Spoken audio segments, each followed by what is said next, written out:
First contact. The triple suns of Epsilon Eridani IV cast long, overlapping shadows across the colony's agricultural fields. Dr. Maya Chen wiped sweat from her brow as she examined soil samples, the planet's higher gravity making even this simple task more strenuous than it would be on Earth. 20 years of terraforming had made this world habitable, but it still held many secrets. Dr. Chen, you should see this. Maya's assistant, Thomas Rodriguez, called from the ridge overlooking their research station. His voice carried an unusual edge. Maya placed her samples in a sealed container and made her way up the slope. The climb was always a struggle, but the view made it worthwhile. Rolling hills of blue-green vegetation stretched toward the horizon, broken only by the silver structures of Harmony Settlement, home to nearly 3,000 colonists. "What is it?" she asked, reaching the top. Thomas handed her his binoculars and pointed to the sky. "They've been there for about 5 minutes, not moving." Maya raised the binoculars and felt her breath catch. 3 massive objects hung in the atmosphere, dark against the amber sky. They weren't the sleek designs of Earth vessels, nor did they match any known allied species. Each craft was asymmetrical, with bulbous protrusions and sharp angles that seemed to defy conventional engineering. "Have you contacted Harmony?" she asked, unable to look away. "Communications are down," Thomas replied. "I tried as soon as I spotted them."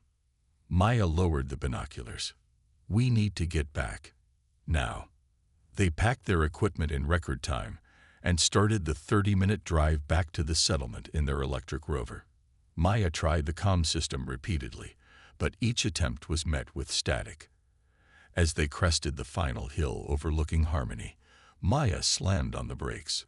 The settlement was surrounded by smaller vessels that had descended from the larger ships. They resembled flattened discs with serrated edges, hovering just above the colony buildings. Beams of pale blue light projected from the crafts onto the settlement below.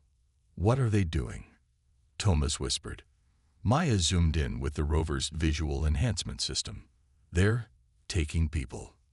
The blue beams were lifting colonists into the air. Men, women, children, all suspended helplessly as they were drawn upward into the hovering crafts. Some struggled, others appeared unconscious. Colony security forces fired weapons at the vessels, but energy shields absorbed the impacts without effect. "We need to help them," Thomas said, reaching for the door handle. Maya grabbed his arm. "We can't. Look at what's happening. Our weapons are useless. So we just watch." Thomas's voice cracked with emotion. "No," Maya said, putting the rover in reverse. "We get help." She backed the vehicle down the slope, out of sight from the settlement. "The emergency bunker at the western outpost. It has a quantum entanglement communicator, direct link to Earth Command. It's our only chance." They drove off-road, taking the circuitous route around the settlement to avoid detection.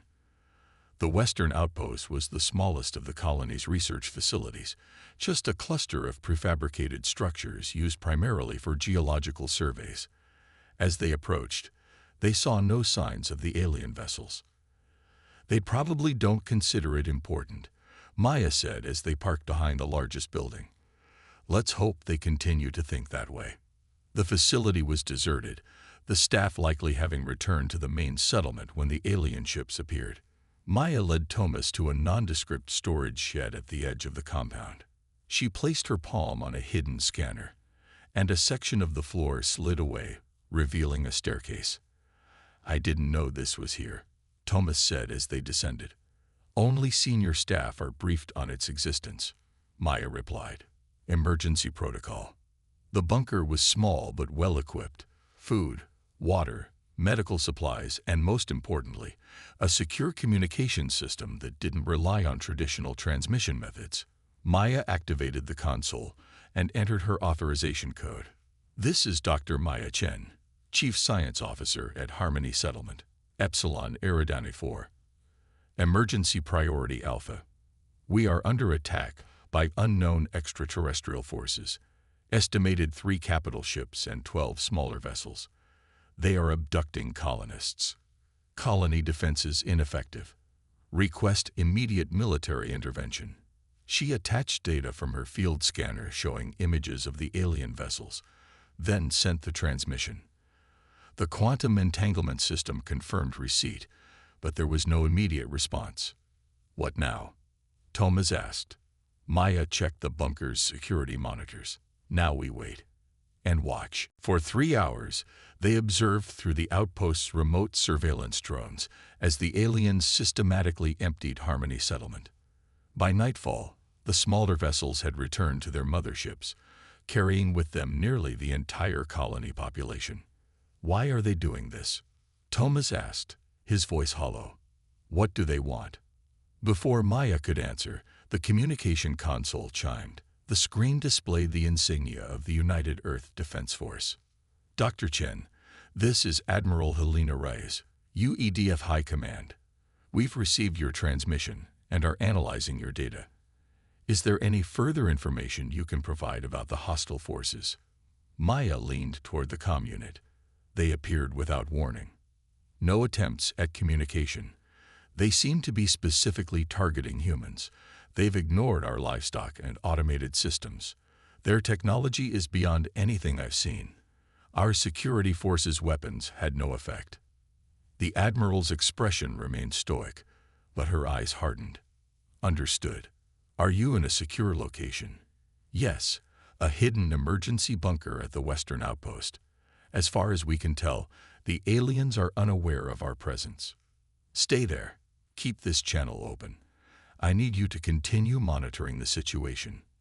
Admiral, Maya said there are almost 3,000 colonists on those ships. Children, families. For the first time, the Admiral's expression softened slightly. Dr. Chen, I want you to listen carefully. What I'm about to tell you is classified at the highest level. 6 months ago, we lost contact with New Horizon Colony in the Ta Ceti system. When our ships arrived, they found the colony empty, all 5,000 colonists gone. The same happened at Proxima Station 3 months later, and at the research outpost on Europa just 4 weeks ago. Maya felt a chill run through her body. This isn't the first time. No, but it will be the last. The Admiral's voice was steel. The full might of Earth's defense force is being mobilized as we speak. Every ship, every soldier, every weapon we have. We're coming for our people. How long? Maya asked. With our newest phase drive technology, 5 days. Can you hold out that long? Maya looked at Thomas, saw the determination in his eyes despite his fear, and nodded. Yes, Admiral. We'll be here. Good. I need you to gather as much intelligence as possible about these hostiles. Capabilities, weaknesses, patterns. Anything that might help when we arrive. Understood. The Admiral paused, then added, Dr. Chen, I want you to know something. In the 150 years since humanity began colonizing the stars, we have made one sacred promise. No human settlement stands alone. Your call has been heard. Earth is coming. The communication ended, and Maya turned to Thomas. We have work to do. Outside, the alien ships remained in orbit, silhouettes against the stars. They showed no signs of departing, seemingly unconcerned about any potential retaliation. They had no way of knowing that across 27 light-years of space, the most powerful military force humanity had ever assembled was preparing to descend upon them. In Washington, D.C., Admiral Helena Reyes stood before the United Earth Security Council, her uniform immaculate, her posture rigid despite 36 sleepless hours. The situation is clear, she stated, addressing the 23 representatives of Earth's unified nations. This is the 4th colony targeted. Each attack follows the same pattern. No warning, no communication, total abduction of the human population. And we still have no idea who these aliens are or what they want with our people, asked the representative from the African Union. Limited information, Reyes replied.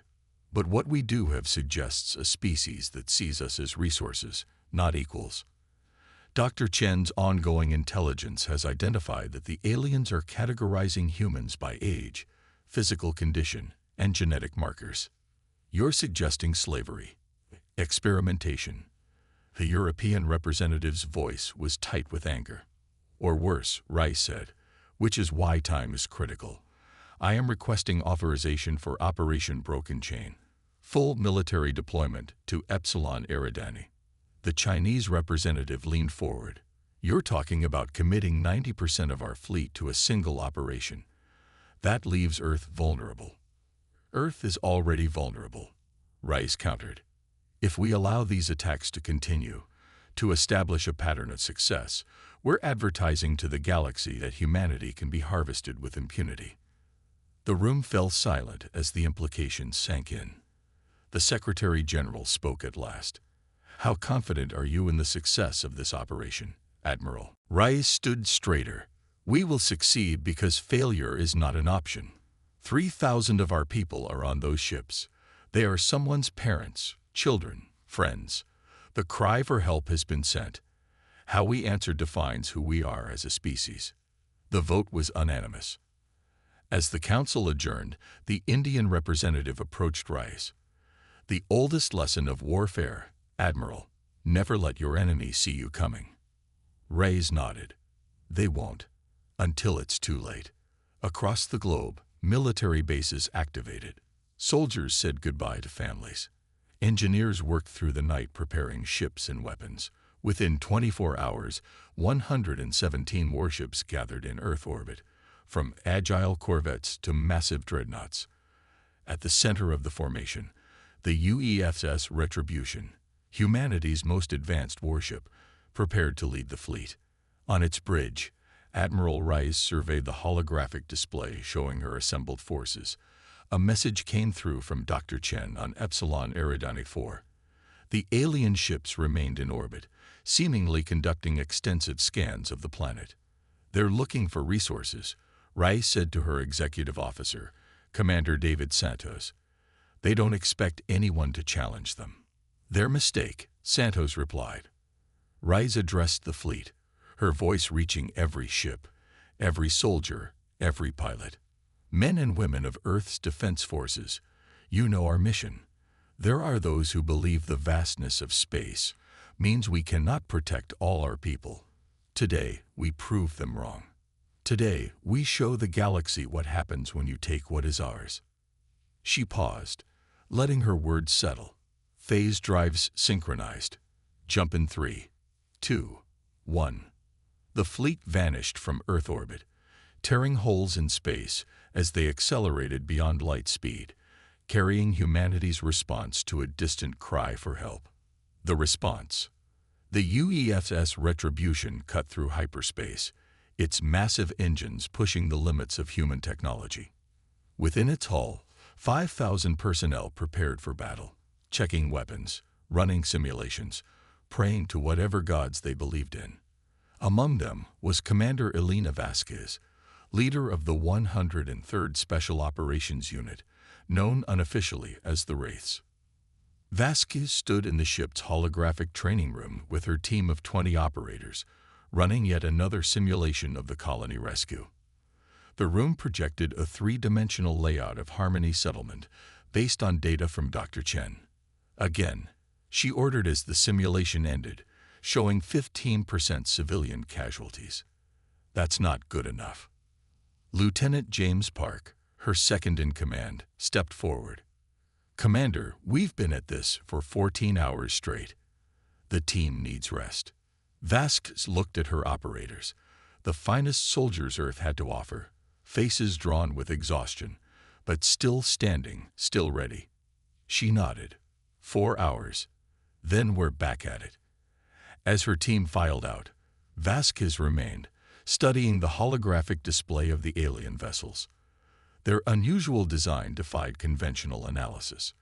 No obvious weapon emplacements, no clear propulsion systems, yet they had neutralized colony defenses with ease. Trying to find their weak spot, Vasquez turned to see Admiral Rice entering the room.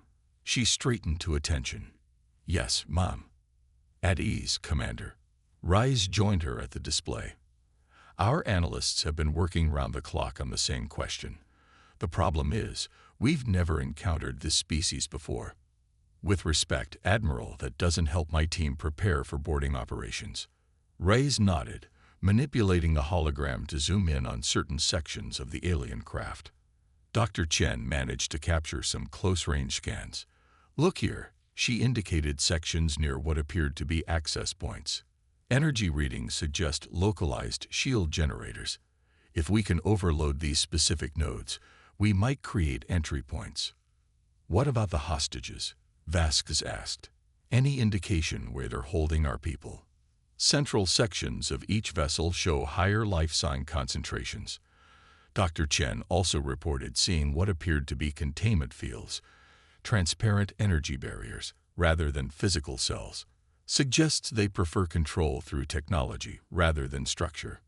Vasquez absorbed this, already revising tactical approaches in her mind. That could work in our favor. Energy fields can be disrupted. Exactly. Rise paused, studying Vasquez with an appraising eye. You know why I chose your unit for this mission, Commander.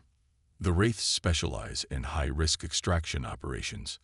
Admiral, I chose you because 3 years ago, during the uprising on Mars, your team went into collapsed mining tunnels that everyone else deemed a death trap.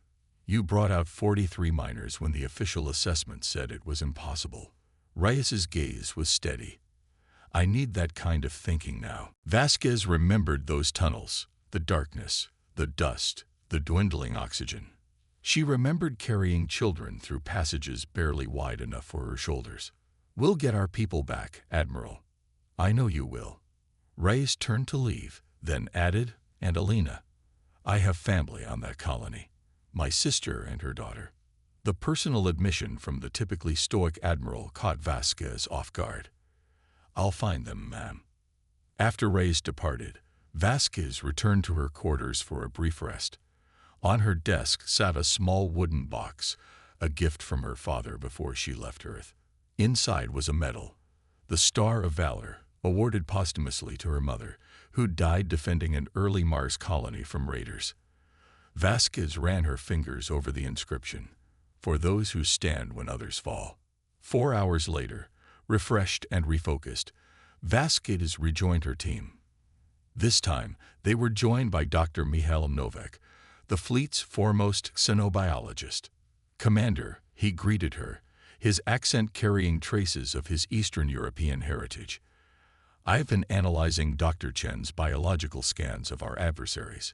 He displayed holographic images of the aliens, bipedal creatures with elongated limbs, skin that appeared metallic, and eyes that wrapped partially around their oval heads, providing near 270-degree vision. We're calling them harvesters, based on their behavior patterns, Novak explained. Their physiology suggests an evolutionary path very different from Earth life. Their skin contains metallic compounds that likely provide natural radiation protection, suggesting a homeworld with thin atmosphere or limited magnetic shielding. Weaknesses? Vasquez asked. Their visual spectrum appears to extend into ultraviolet but shows limited sensitivity to infrared. Their joint structure, he indicated the alien's limbs, suggests vulnerability to torsional force, what you might call overextending. Lieutenant Park leaned forward.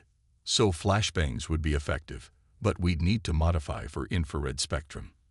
And in close combat, joint locks and breaks instead of direct strikes. Precisely, Novak agreed. But there's more. Their neural structure suggests a highly interconnected consciousness. Not quite a hive mind, but close. Meaning? Vasquez pressed. They may share information instantaneously. Once one identifies a threat, all nearby units would know. Vasquez nodded, immediately grasping the tactical implications. So stealth is viable only until first contact. After that, we need overwhelming force and speed. As her team integrated this new information into their planning, Admiral Rice was in communication with Dr. Chen at Harmony Settlement. They're systematically stripping the colony. Maya reported, her fatigue evident even through the quantum link. Mining equipment, power generators, medical facilities. They are taking it all apart and loading it onto their ships. What about their security patterns? Rise asked. Minimal ground presence, maybe 2 or 3 of their kind per sector. They're using automated drones for most of the labor. They don't seem concerned about resistance or counterattack. Overconfidence, Rise noted. Good. What about ship movements? The smaller vessels continue to shuttle between the surface and the motherships. The larger ones haven't moved from orbit. Admiral, there's something else. We'd managed to tap into their communication frequencies. We can't understand the language, but our AI is detecting patterns that suggest some kind of countdown. Rise leaned forward. They're preparing to leave. It appears so. Based on the frequency of transmissions and increased loading activity, I'd estimate no more than 36 hours before they depart. Rise's expression hardened. We'll be there in 28. Hold tight, Doctor. The connection ended, and Rise immediately summoned her command staff. Within minutes, the fleet's senior officers were assembled in the Retribution's war room. Our window is closing, Rise stated. The harvesters are preparing to depart Epsilon Eridani 4 within 36 hours. We need to push our engines beyond safety limits. Commander Santos frowned. Admiral, the phase drive calculations are already at 95% theoretical maximum. Pushing harder risks catastrophic drive failure. I'm aware of the risks, Commander. I'm also aware that if those ships leave the system, we may never find our people again. Rise looked around the table. I'm not ordering anyone to take this risk. Each captain must decide for their own ship. Captain Lin of the Dreadnought Indomitable spoke first. The Indomitable stands with Retribution, Admiral. All the way. One by one, every captain made the same commitment. No one spoke of the danger. They all understood what phase drive overload could mean. For every ship that made the jump, there was now a significant chance it would never arrive. Its atoms scattered across the void between stars. As the meeting concluded, Rise approached her chief engineer. How much can you give me, Takashi? Chief Engineer Hiroshi Takashi had served with Rise for 15 years. He didn't sugarcoat his answers. If we push to 110% of maximum, we gain 6 hours but increase catastrophic failure probability to 22%. At 120%, we gain 9 hours, but failure probability rises to 35%. Rise calculated the odds against the lives at stake. Set course for 115%. And Takashi, when we arrive, I'll need everything you've got for the weapons systems. You'll have it, Admiral. He hesitated. There's another factor to consider. At these speeds, our arrival will create a significant space-time distortion. They'll detect us coming at least 10 minutes before we exit hyperspace. Good, Rice said. I want them to see us coming. I want them to know exactly who we are and why we're there. In the ship's medical bay, Dr. Sarah Winters prepared her staff for what was to come. Additional triage areas were established, blood supplies checked, and surgical teams assigned. She had served in 3 conflicts before joining the Retribution, but this felt different, more personal, more desperate. Similar preparations occurred throughout the fleet. Weapons were calibrated, fighters readied for launch, Marines checked and rechecked their equipment. In the ship's chapel, those of faith prayed together, regardless of creed or doctrine, united by a common purpose. On the bridge, Admiral Rise watched the countdown to arrival. 27 hours, 26, 25. Each passing hour increased the strain on the phase drives. Minor failures began to occur throughout the fleet. Power fluctuations, navigation errors, shield inconsistencies. 3 smaller vessels dropped out of hyperspace, unable to maintain the punishing pace, but the rest pressed on. As hour 20 approached, Rise received an urgent communication from the fleet's rearguard. Admiral, we're detecting pursuit. Unknown vessels, similar configuration to those at Epsilon Eridani 4. Rise examined the data. 3 harvester ships, larger than those of the colony, had entered hyperspace on an intercept course. "They have reinforcements coming," she informed her command staff.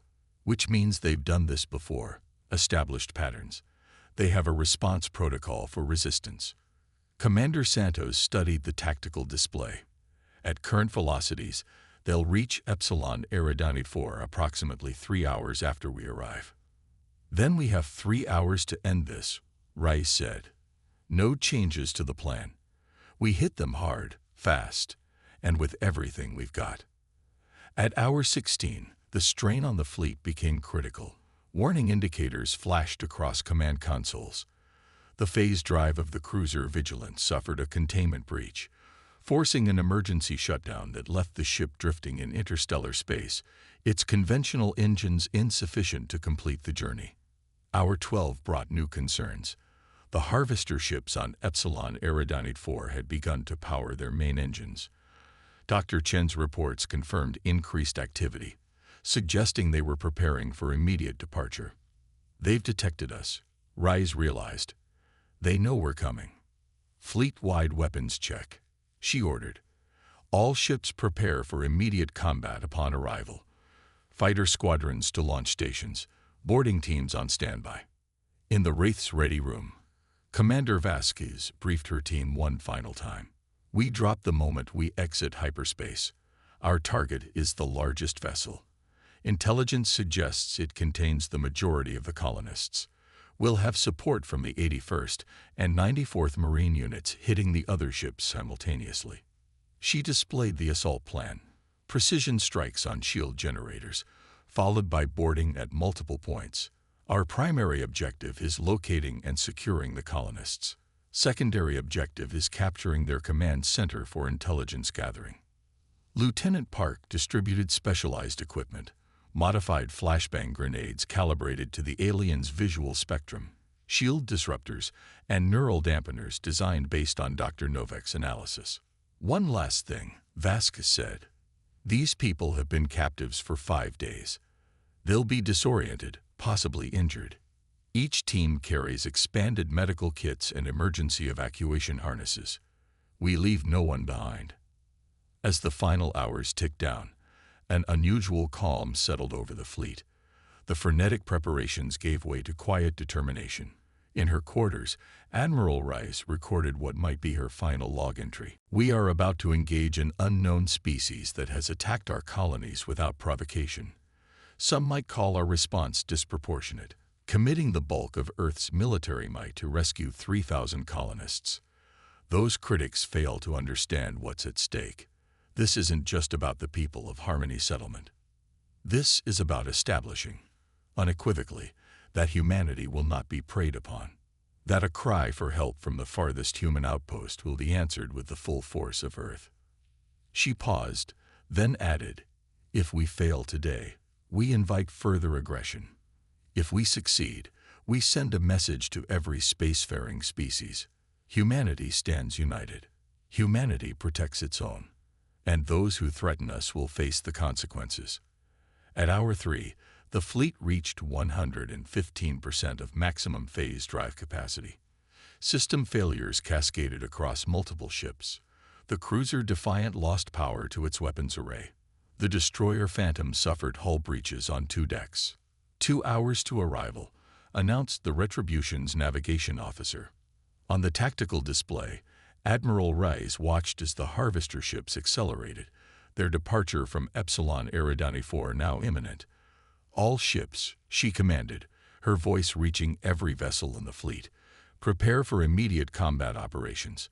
We will exit hyperspace in attack formation Alpha.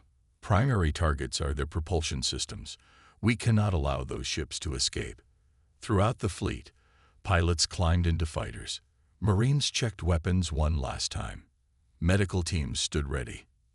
In the launch bay, Commander Vasquez and her Wraiths boarded their assault craft, specialized dropships designed for high-speed insertion through defensive fire.